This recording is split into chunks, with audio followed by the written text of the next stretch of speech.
ሰላም ጤና ይስጥልን የዩቲዩብ ቻናል ተከታታዮች እንዴት ናችሁ? ሰላም ነው።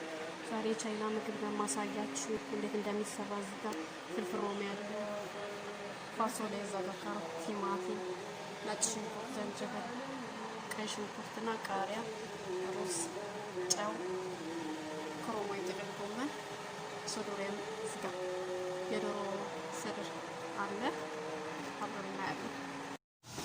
እዚህ ጋር ዶሮውን አድርጌያለሁ፣ ዘይት ጨምሬያለሁ፣ እያማሰልኩ ነው። እዚህ ጋር ሀጃት የሚያስፈልጉትን ካቸፕ፣ ሶያ ሶስ፣ ቁንዶ እና ሎሚ አቅርቤያለሁ።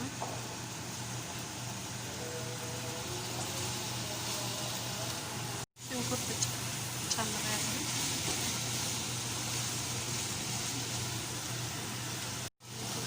ካሮቱን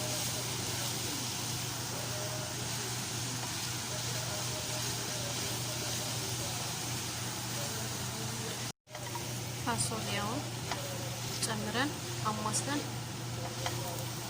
ከድነን ምንም ውሃ አልጨመረም። እስካሁን በራሱ ነው እየበሰለ ያለው በስቲሙ በእንፋሎቱ ማለት ነው። ቲማቲም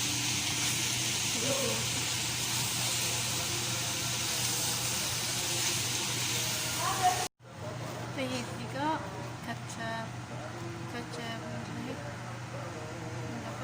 ሰልሳ ከሞን ነጭ ሽንኩርትና ቶሜ የተፈጨ ፍልፍል አስዋድ ምናምን ነገር ነው በአንድ ደብቄ እዛ ጋር አድርገው ሶሱ ላይ ማለት ነው። ምንድን ነው ፍልፍል ሮሚ፣ ዝንጅብልና ነጭ ሽንኩርት ከዛ ከላይ ይሄን አድርጎ በአንድ ማድረግ ከዛ ክሮም ላው ላይ ከዛ ማማስ ጥቅል ጎመን ማለት ነው። ይሄን ይመስላል እየበሰለልን ነው። ያው ቻይናዎቹ ከጥሬው ከሽከሽ እያሉ ነው የሚሉት፣ እኛ ደግሞ አረቦቹ ከሽከሽ የሚል ነገር አይመቸንም። ይቅርታኛ አረቦቹ አልኩ፣ የኔ አረቦች ማለት ነው። እኔ ሀበሻ ነኝ። እዚህ ጋር ነጭ ሩዛችንን እየሰራን ነው አብረን ያው ኢንዶ ፉድ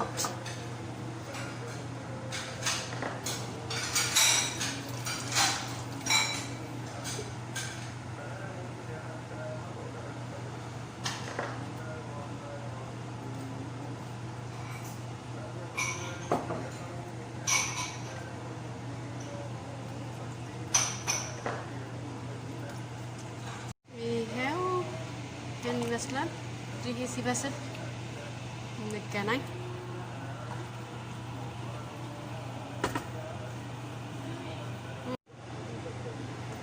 መጨረሻ ላይ ይሄን ይመስላል። ከላው ላይ ያለው ነጩ ሰሊጥ ነው።